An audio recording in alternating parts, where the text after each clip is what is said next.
Now, the main thing that we need to focus on, if we're going to analyse a poem that we've never seen before, the main thing that we need to focus on is splitting it into two smaller questions. The first question is, what is the poet talking about? And the second question is, how is that poet getting meaning across? So as you're listening to that, think about it, because that will be the next stage of the lesson, okay? Off we go. Not my best side, I'm afraid. The artist didn't give me a chance to pose properly. And as you can see, poor chap, he had this obsession with triangles, so he left off 2 of my feet. I didn't comment at the time. What, after all, are 2 feet to a monster? But afterwards, I was sorry for the bad publicity. Why, I said to myself, should my conqueror be so ostentatiously beardless and ride a horse with a deformed neck and square hoofs? Why should my victim be so unattractive as to be inedible? And why should she have me literally on a string? I don't mind dying, ritually, since I always rise again, but I should have liked a little more blood to show they were taking me seriously. It's hard for a girl to be sure she might be rescued. I mean, I quite took to the dragon. It's nice to be liked, you know what I mean? He was so nicely physical with his claws and his lovely green skin and that sexy tail. And the way he looked at me, he made me feel like he was all ready to eat me, and any girl enjoys that. So when this boy turned up wearing machinery on a really dangerous horse, to be honest, I didn't much fancy him. I mean, what was he like underneath that hardware? He might have acne, blackheads, or even bad breath for all I can tell. But the dragon, well, you can see all his equipment at a glance. Still, what can I do? The dragon got himself beaten by the boy, and the girl's got to think of her future. I have requirements in dragon management and virgin reclamation. My horse is the latest model with automatic transmission and a built-in obsolescing. My spear is custom built and my prototype armour still on the secret list.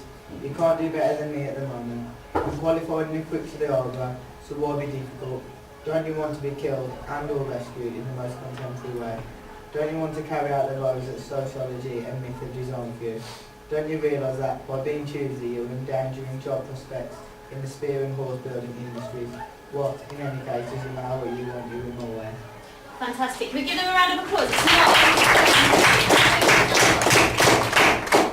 So, we're going to do the whole kind of bomb and exploding activity again, but we're going to answer that question, okay? What is your initial response to this particular poem? I'm going to start with a different person apart from Liam this time. We're going to start with Lucy over at the back, okay? So, 3 seconds. What do you think about this poem, Luce? From like the language it used, it doesn't seem like old-fashioned like the picture did, because it's not using like old-fashioned language like you've necessarily seen in Do you know, that's a brilliant point, because it is based on the picture that we've just had up there, but the actual language itself seems really modern, doesn't it? What might that tell us then about the time that this was written in comparison with the time that that painting was done? Yeah. Okay, so it's more modern, there's a massive time span between them. Well done, Luce. Do you want to pick someone else? It's not like stereotypes like when Lydia was reading. She was on about liking the dragon, as in normal fairy tales, they all like the prince. Fantastic. So we talk a lot about stereotypes in a lot of the things that we do, but we also talk about how stereotypes are wrong. So it's quite nice to get a text that actually talks about the fact that stereotypes are wrong. What can you say about the dragon, for instance, Joe? What about his character that you had to his read out? characteristics, he's more or less full of himself, and he doesn't really fancy the girl or the prince above himself. He sees himself as superior to them. Fantastic. So he thinks that he's the best, but we've got our shining knight in armour who thinks that he's the best as well because he's got all these degrees. Liv, do you want to pass it to somebody else? There you go. So what's your initial response to the poem then? Did you like it? Yeah, good. What did you think was good about it? It seems to be like from their point of view rather than like just a picture. Okay, so it actually seems to bring to life the things that we that we talked about when it was the actual poem. Do you want to pick one more person? Yeah, someone else. Katie. Could you say like about a device that you use quite a lot of like, what's it called, when it goes up to collect time, it uses quite a bit of that. So it's more like a speech than like just a written thing. Fantastic, so it doesn't seem like it's actually got much structure as a written piece. Sam, what was it? Enjambment, well done. So remembering all these techniques from other times, which is superb.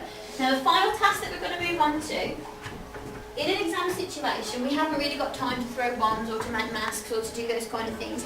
So what we need to do is to make sure we can separate our comments into 2 answers for what is the poet talking about and how is he getting meaning across. And that's what we're going to focus on now. You've got 2 little coloured post-its on your desk. I want you to think of one comment about meaning in the poem and I want you to think about one comment that's to do with how he's getting the meaning across, okay? So it could be a device or a technique, like in using enjambment, or it could be something completely different, okay? What you're then going to do when you've done it is get up on your feet, and you're going to come and stick your comments onto the relevant piece of paper, okay? So what is the poet talking about? How is he doing it? I'm going to attach that to the board. And you've got about, let's give you 45 seconds to do that, because we need to go with good reactions to these poems, okay? 45 seconds. Any colour for which, it doesn't really matter.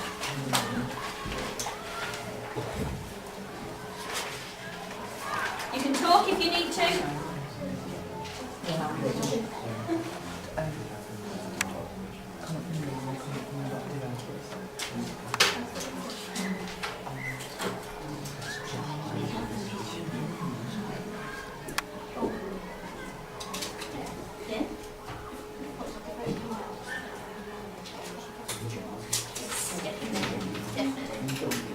Some of you are coming up with some really sophisticated ideas for these. Remember, you can think of both sophisticated and basic ideas if you're analysing a poem for the first time.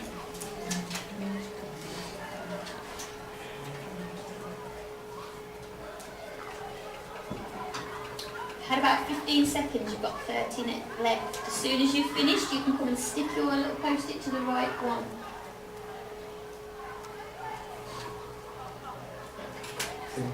Okay, up to the front then, and find the one to what and the one to how for me, please.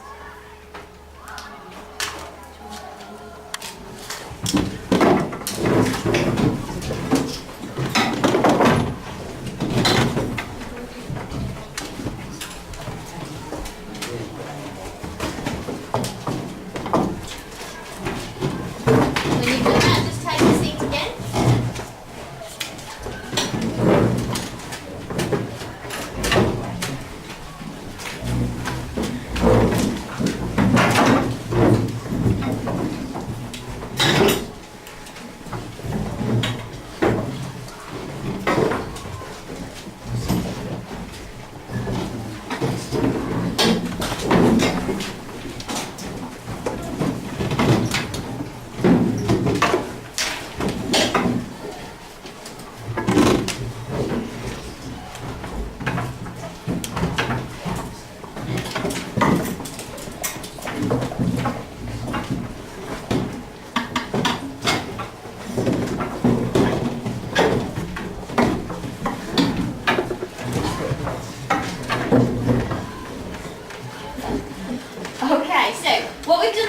Is use our own skills to decide whether we're thinking about meaning or whether we're thinking about devices. And in another lesson we can take those comments and we can figure out how to structure them into an essay.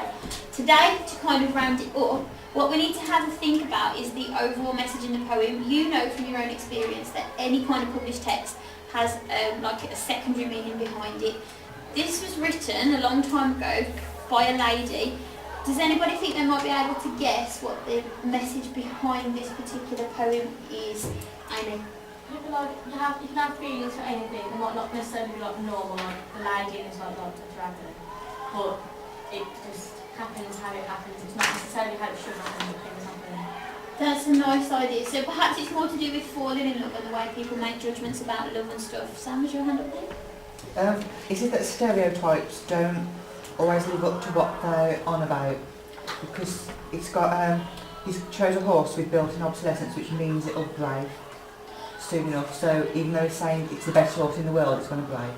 So that's a nice idea, isn't it? So it doesn't matter how much you believe in the stereotype. If you set too much store by it, then things go wrong. George?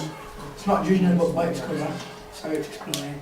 Okay, good. So looking beyond the surface, not judging a book by the cover, making sure that you understand what goes on below. And we'll carry on with those comments. Oh, last one from Joe. Things aren't always what they seem. Expect changes at every turn you take. What a lovely way to end the lesson. I think we can back away now. And Miss can tell me how long, please.